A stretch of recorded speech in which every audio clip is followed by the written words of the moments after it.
Friends, ધોરણ 12 બીએમાં આયોજનની પ્રક્રિયા.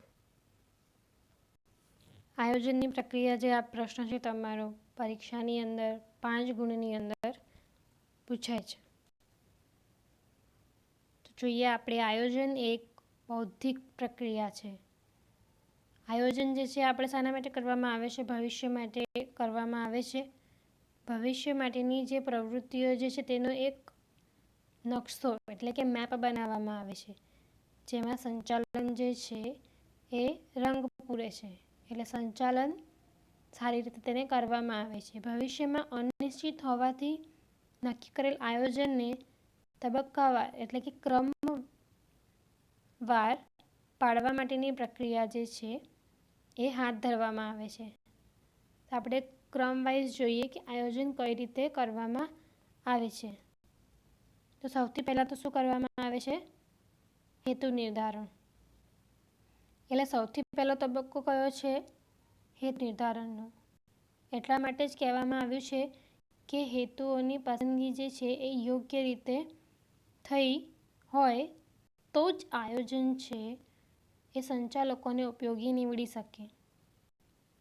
હેતુઓ વ્યવહારિક હોવા જોઈએ, એટલે કે તે વાસ્તવિક અને બુદ્ધિગમ્ય હોવા જોઈએ. એટલે હેતુ કેવા હોવા જોઈએ?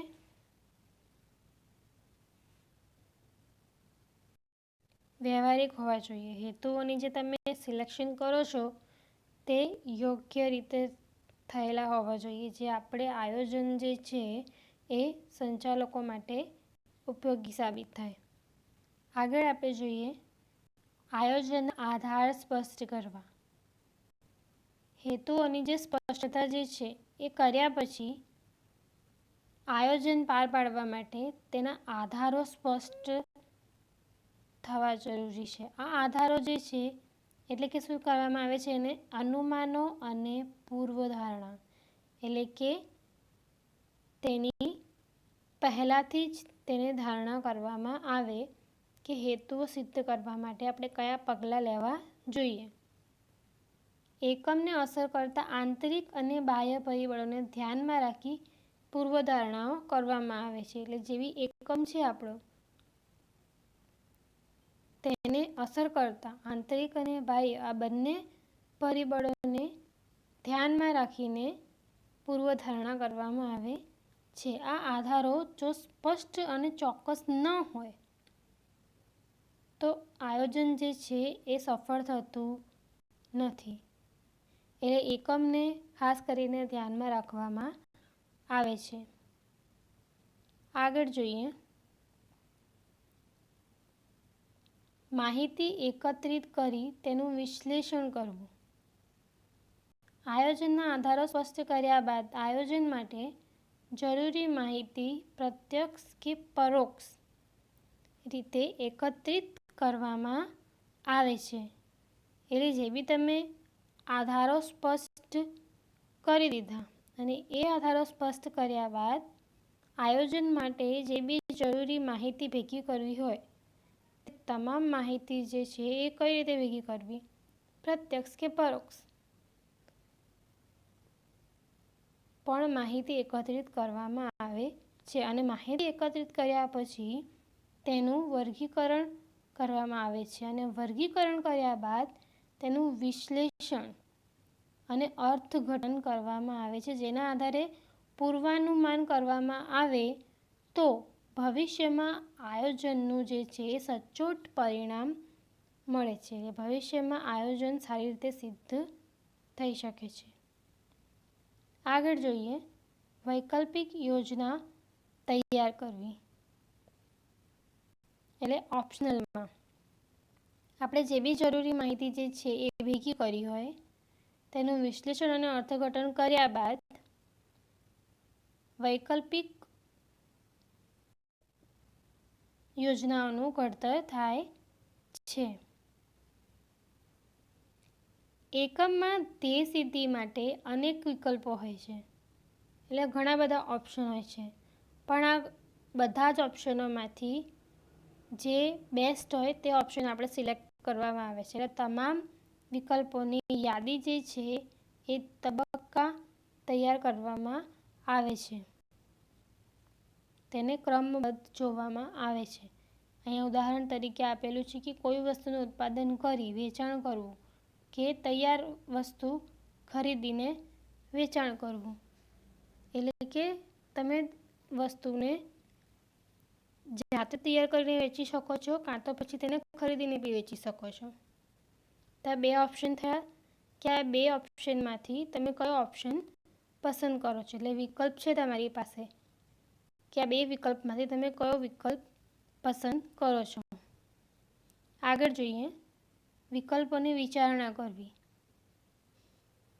વૈકલ્પિક યોજનાની યાદી તૈયાર થઈ ગયા બાદ, એટલે પહેલાં લિસ્ટ તૈયાર કરી લીધી, અને લિસ્ટ તૈયાર કર્યા બાદ વિકલ્પો ઉપર વિચારણા કરવી. તેના ઉપર આપણે વિચાર કરવો પડે કે કયો ઓપ્શન આપણા માટે બેસ્ટ છે, જેમાં એકમને અસર કરતા પરિબળો અને વિકલ્પોના સંબંધ બંને વિચારણા કહેવામાં આવે છે. એટલે એકમ માટે કયો વિકલ્પ સારો અને સફળ સિદ્ધ થશે તેને ધ્યાનમાં રાખીને આપણે વિકલ્પ જે છે એ પસંદ કરવો જોઈએ. હવે બધાને ખબર છે કે આયોજન કેવી પ્રક્રિયા છે, બૌદ્ધિક પ્રક્રિયા છે. એ વિચારણા કરતી વખતે ગાણિતિક તથા આંકડા શાસ્ત્રીય પદ્ધતિનો ઉપયોગ કરી શકાય. આ માટે ધંધાકીય એકમ કાર્યાત્મક સંશોધન એટલે ઓપરેશન રિસર્ચ દ્વારા એક આદર્શ યોજના તૈયાર થાય છે. છઠ્ઠો મુદ્દો, ચોક્કસ યોજના સ્વીકારવી. એટલે તમારી પાસે જે વિકલ્પો હતા એ વિકલ્પોની વિચારણા કર્યા બાદ, એટલે તેની અભ્યાસ અને ચકાસણી કરી હોય, તેમાંથી જે સૌથી બેસ્ટ ઓપ્શન છે એ સિલેક્ટ કરવામાં આવે છે. એટલે કે શ્રેષ્ઠ યોજના સ્વીકારવામાં આવે છે. ત્યારબાદ ગૌણ યોજનાનું ઘડતર અને ચકાસણી. ગૌણ યોજના એટલે શું? કે જે મૂળ યોજનાને અનુકૂળ, આપણે જે બી યોજના જે છે તેને અનુરૂપ, તેને સંદર્ભે અથવા તો મૂળ યોજનાને સહાયરૂપ થાય, જે બી મૂળ યોજના જે છે આપણી તેને મદદ થાય તે અંગેના પ્રકલ્પો અથવા તો વિકલ્પો વિચારવામાં આવે. તેને શું કહેવામાં આવે છે? ગૌણ યોજના કહેવામાં આવે છે. આપણે દાખલા તરીકે જોઈએ કે કાર બનાવતી કંપની જે છે એ ટાયર બનાવવા કે બહારથી ખરીદવા, તે 2 અંગેનો જે નિર્ણય કરે છે તેને શું કહેવામાં આવે છે? ગૌણ યોજના કહી શકાય. એટલે કાર જે બનાવતી કંપની જે છે એ ટાયર બનાવે કાં તો પછી બહારથી ખરીદે. તો આ 2 નિર્ણય થયા, તેને શું કહેવામાં આવે? ગૌણ. ઓપ્શનમાં પણ હોઈ શકે.